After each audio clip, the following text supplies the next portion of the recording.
মোৰ মতে পইচা লাগিলে 2 টকামান বেছিকে যাওক, কিন্তু বস্তুটো পাৰফেক্ট হ'ব লাগিব। এই কেকটো অৰ্ডাৰ কৰিছিলে হাজৰিকাপাৰাৰ বাইদেউ এগৰাকীয়ে তেওঁৰ বাচ্ছাটোৰ জন্মদিনৰ কাৰণে। আৰু এই কেকটোৰ ওজন আছিলে 1.5 কেজি। 1.5 কেজিতকৈ অকণমান বাৰু বেছি আছিলে। আৰু তেওঁলোকে কেকটো নিবলৈ আহিলে, মই কেকটো দি পঠালোঁ।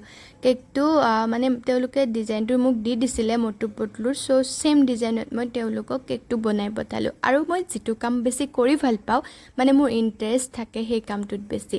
তাৰপিছত আৰু অকণমান ভাবিলোঁ আপোনালোককো ফটোশ্বুটৰ ভিডিঅ'ত দেখুৱাই দিওঁ। পিছে এয়া ফটোশ্বুটত গ'লোঁ। আৰু ফটোশ্বুটত যে এই মোৰ বগা বগা নখকেইটা দেখিছে নহয়, মই সেইকেইটা নখ খুৱাই লৈছোঁ, কিন্তু মই একদম এডজাষ্ট কৰিব পৰা নাই।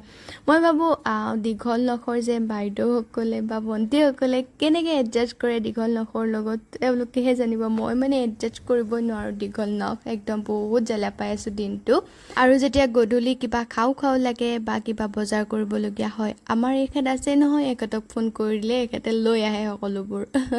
আৰু এনেকৈ আমি ফুলাৰী, মানে পকৰা, আমাৰ ফালে পকৰা বুলি কয়, কিছুমানে ফুলাৰী বুলি কয়, ফুলাৰী লৈ আহিলে আৰু আমি আটাইকেইটাই ফুলাৰী খালোঁ। আৰু আজিলৈ ভিডিঅ'টো ইমানতে শেষ কৰিলোঁ। Bye bye.